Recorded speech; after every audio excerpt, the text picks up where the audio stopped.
어제 금요일 이 뉴욕 증시 미국 다우지수가 1.17%, 나스닥도 1.97%, S&P 500도 1.61% 이렇게 미국의 3대 지수가 1%대 이상의 상승으로 마감을 하면서 조금은 심리적으로 여유가 있는 그러한 주말을 보내고 있는 것 같습니다.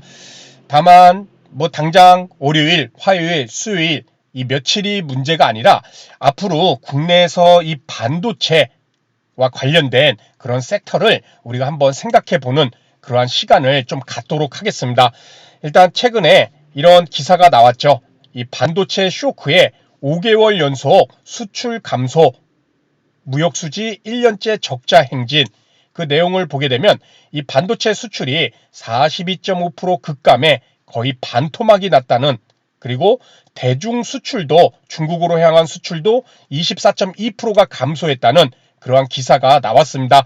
그만큼 반도체라는 것은 단순히 하나의 섹터가 아니라 국내 경제에 미치는 그러한 부분도 상당히 크고, 또 증시에서도 우리 코스피에서 뭐 삼성전자나 SK하이닉스 시가총액을 1, 2위를 다투는 그런 시가총액 비중이 높은 종목이고, 그래서 코스피의 지수를 좌지우지할 수 있는 종목이고, 아울러 거기에 딸린 수십 가지의 소부장주들, 소재 부품 장비, 반도체, 중소기업들도 함께 움직이는 또 경향도 많이 있죠. 영향을 미칠 수밖에 없다는 것입니다.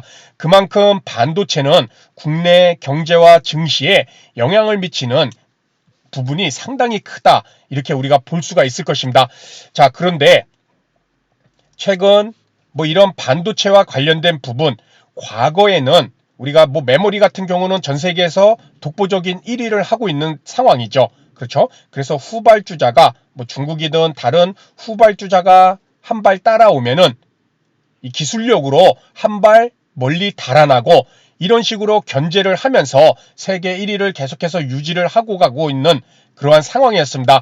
그래서 반도체가 경기에 따라, 경기가 좋다 나쁘다에 따라 수요가 또 공급이 늘어나거나 수요가 늘어나거나, 이러한 경기 상황에 따라 이익이 늘어나고 줄어드는 그러한 단순한 구조로서 반도체가 국내에 영향을 미치는 그러한 부분이 있었는데, 이제는 달라지는 그러한 부분이 급격하게 나타나고 있죠. 그것은 바로 이 미국이 이 반도체와 관련된 자국 우선주의를 상당히 강화를 하고 있는 그러한 모습을 보여주고 있습니다. 자, 세계 패권을 두고 다투는 두 나라, 이 미국과 중국의 갈등이 계속해서 심해지고 있는 중입니다.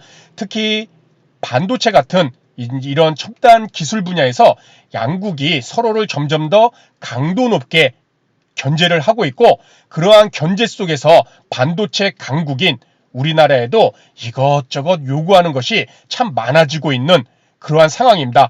지난달 23일에 이 미국 정부의 발표를 나왔었죠. 그렇죠? 앞으로 한국 기업들이 중국에서 생산할 수 있는 반도체 수준의 한도를 설정할 가능성이 크다. 쉽게 얘기해서 한국 회사들이 중국에 만들어 놓은 공장에서 첨단 반도체를 생산하지 못하게 하겠다. 물량을 자신들이 조절을 할 수 있게끔 그러한 발표를 하였습니다. 자, 미국 정부가 갑자기 왜 이런 말을 했을까요? 그렇죠?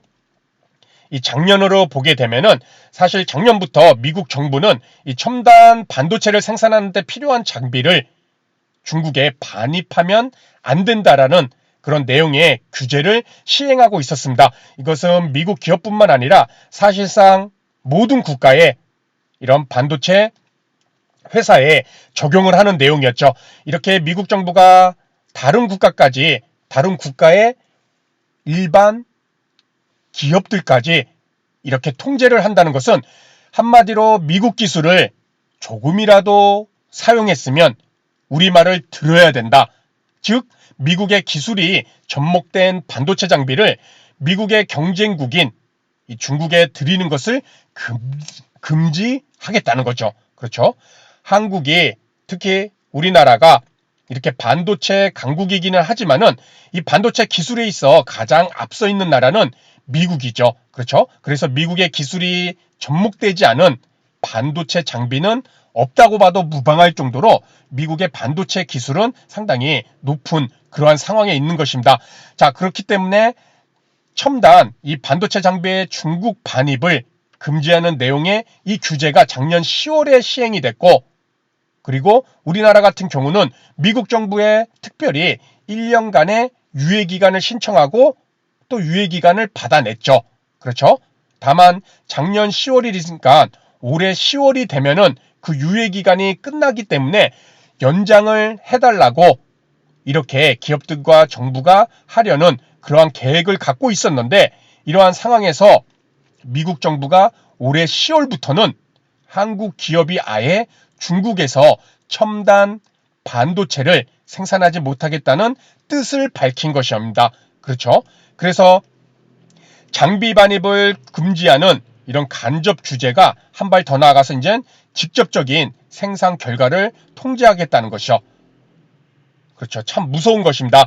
이렇게 중국에서, 자, 그런데 중국 공장에서 이 첨단 반도체 생산을 직접적으로 통제하는 규제가 시행되면은 우리나라 기업들은 큰 타격을 입을 수밖에 없겠죠. 왜냐?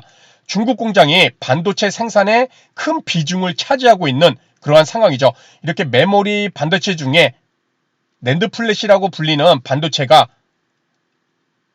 생산량의 약 40%를 중국에서 생산 중이고, SK 하이닉스의 D램, 그렇죠? D램이라 불리는 이 메모리 반도체 생산량의 절반 정도가 중국 공장에서 나오고 있는 그러한 상황입니다. 그렇기 때문에 미국 정부가 중국에서 생산을 금지하겠다는 첨단 반도체가 어느 정도 수준인지는 우리가 아직은 알 수 없지만은, 일단은 이 반도체 시장의 기술이 하루가 다르게 발전하기 때문에 어느 수준이던 우리 국내 이런 삼성전자나 SK 하이닉스에는 영향을 미칠 수밖에 없다는 것이죠.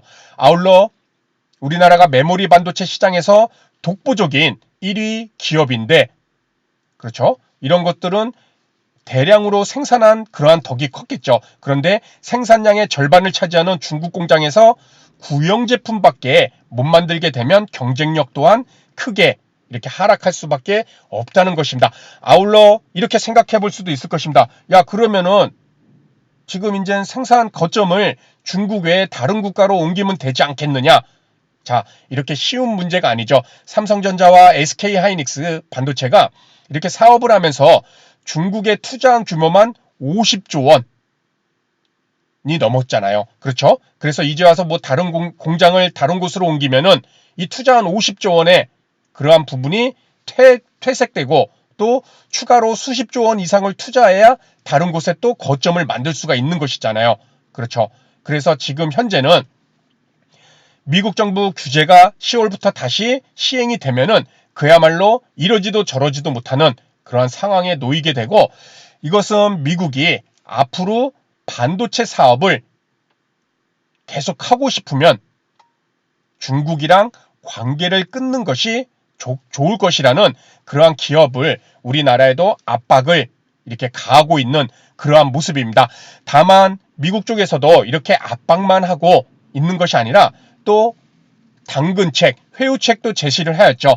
지난달 28일부터 미국에서 반도체를 생산하는 기업들에게 보조금을 지급하겠다라는 이런 당근책도 제시를 하였습니다. 그래서 지금 지급 신청을 받고 있는 그러한 상황인데, 작년 8월에 발표된 반도체와 과학법, 이 과학법은 반도체 지원법이죠. 여기에 포함된 내용이었고, 이 반도체와 과학법은 미국이 반도체 분야에서 이런 세계적인 경쟁력을 유지하기 위해 제정한 그런 법이죠. 그래서 첨단 기술과 기초과학을 지원하는 이런 내용을 담고 있는데, 이렇게 반도체 생산과 관련된 미국 정부가 약속한 보조금 규모만 390억 달러.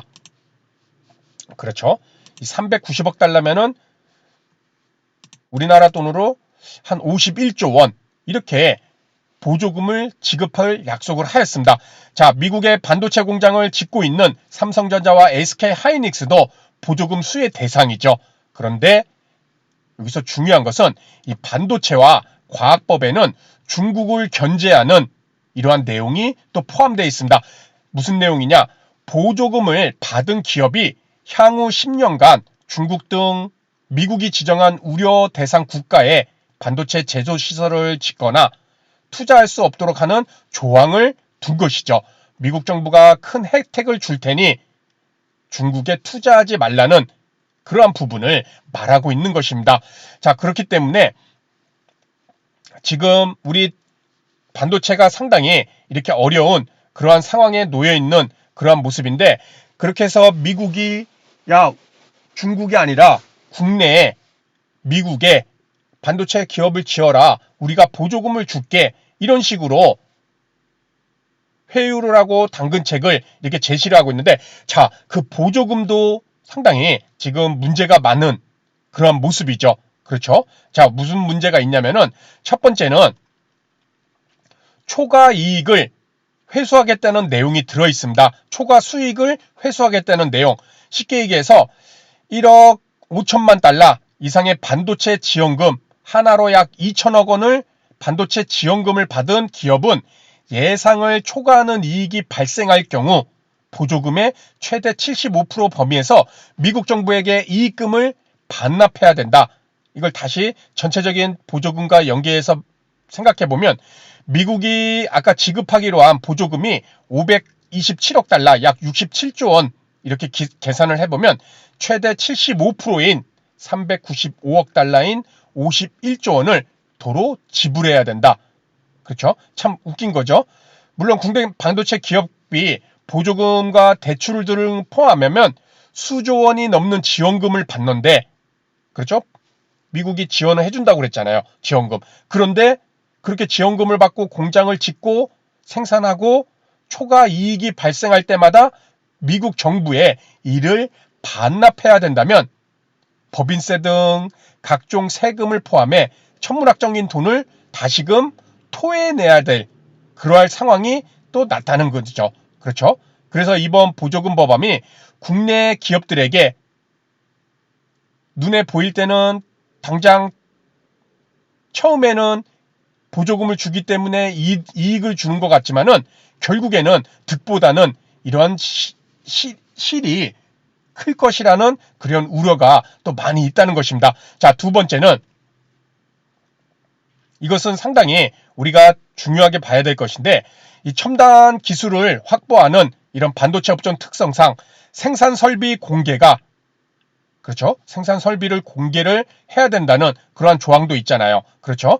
그러한 생산 설비 공개가 중요한 것은 기술 유출로 이어질 수 있고, 또 상세한 재무 정보를 공개하는 조건도 정부의 과도한 개입이라는 지적이 상당히 많이 있다는 것입니다.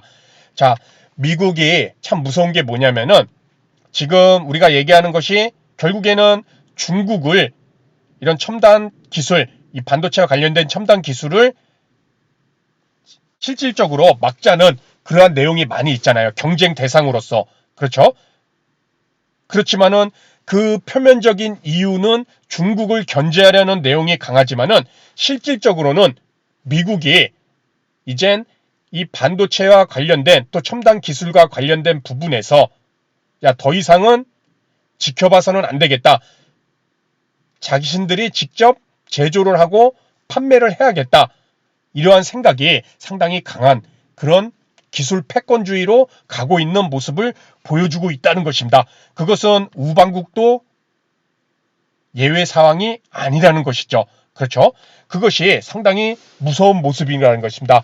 결국에는 지금은 중국을 견제하려는 것이 첫 번째 이유로 반도체법이든 과학법이든 이런 것을 제정을 해서 중국을 견제하려는 모습이 강하고, 또 서방이나 또 우리나라처럼 또 일본 이렇게 다 우방국들을 위하는 척 하지만은 결국에는 지금처럼 이렇게 보조금 준 것도 초과 이익이 나면은 다시 보조금 준 거 다시 내놔라. 참 웃긴 것이죠. 그죠? 그리고 너희들 첨단 기술과 관련된 그러한 생산 설비나 또는 재무 경영 상태 이런 것도 우리가 원할 때는 공개를 해라. 거기서 기술 유출이 돼서 그들이 국내 반도체 생산 기술 수준만큼 어느 정도 따라온다면 그들이 과연 우리를 위해서 반도체와 관련된 이런 첨단 기술과 관련된 부분을 우리를 위해서 운영을 하겠을까? 그렇죠? 지금 국제적으로 군사력과 자본을 가진 미국이 이제는 기술적인 부분까지 우위를 차지한다면은 상당히 어려운 모습을 가질 수밖에 없을 것입니다. 자, 그러면은 다시 한번, 야, 그렇다면 미국에 가지 말고 뭐 다른 나라의 생산시설 지으면 되지 않느냐? 이것도 상당히 어려운 부분이 있습니다. 무슨 얘기냐?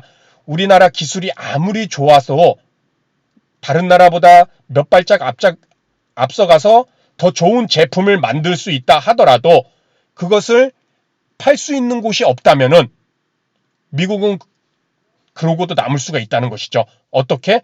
야, 쟤네 우리 말 안 들었으니까는 쟤네가 만든 거 사는 나라들은 다른 것으로 제재를 하겠다. 이렇게 해버리면은 우리가 아무리 이러한 것들을 독소 조항을 다 피해서 다른 나라의 거점을 만들고 생산시설을 그쪽으로 만든다 하더라도 아무리 좋은 제품을 만들어도 팔 곳이 없다면은 그렇죠. 아무 소용이 없다는 것이잖아요. 그래서 울며 겨자 먹기 식으로 미국의 요구, 미국이 원하는 대로 우리는 해줄 수밖에 없고 또 한 가지 중국과의 그런 견제를 우리가 실질적으로 미국과 함께 할 수밖에 없는 그러한 상황이지만은 다르게 생각해보면 중국은 우리의 최대 수출국이잖아요. 그렇죠? 반도체와 관련된 부분도 마찬가지고요.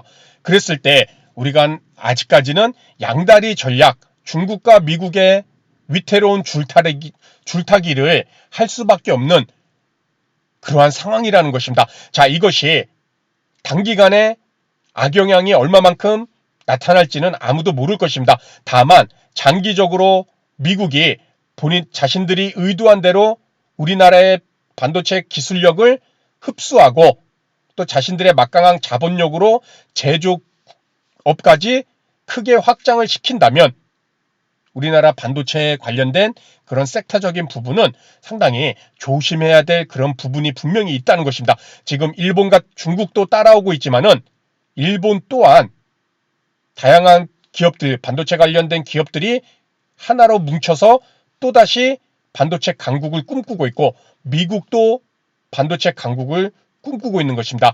제조업으로 반도체 강국을 꿈꾸고 있고 그 기술을 빨리 이루어내기 위해서 자신들의 국가로 생산 시설들을 다 이끌어오고 있는 그러한 상황이죠. 자신들의 국가로 생산 시설을 이끌어왔을 때 거기에서 어찌됐던 함께 일을 하게 되는 자국민도 있을 거잖아요. 그렇게 됐을 때 기술은 분명히 일정 부분 공유될 수밖에 없다. 그것을 위해서 너희들 우리가 이렇게 보조금도 주고 이렇게 할 테니까는 들어와라. 그러면 거기서 끝나면은 그나마 이해를 되는데 그 보조금도 회수를 하겠다. 초과 이익이 났을 땐 참 어떻게 보면 우리가 속된 말로 깡패죠. 그렇죠? 자, 그것을 떠나서 이젠 국내도 이 반도체와 관련된 부분에서는 분명히 이 정부에서도 외교적인 노력이 분명히 필요할 것이고 또 기업들도 기술적으로 몇 발짝 앞서 나가는 노력만으로도 어떻게 보면 한계가 있을 수도 있는 그러한 상황도 나와 있는 그러한 상황입니다. 그렇기에 우리도 이 반도체를 바라봤을 때 당장 한 달, 두 달이 아니라 앞으로 1년, 2년 중국과 미국과 일본 이러한 경쟁국들이 어떠한 모습으로 우리나라의 반도체를 어떻게 대하는지 거기에 초점을 더 두면서 분석을 항상 하고 생각을 하두는 것도 매우 중요하리라 생각됩니다. 그래서 오늘 내용은 여기서 마치도록 하고요. 다음 시간에 더 좋은 내용으로 인사를 드리도록 하겠습니다. 감사합니다.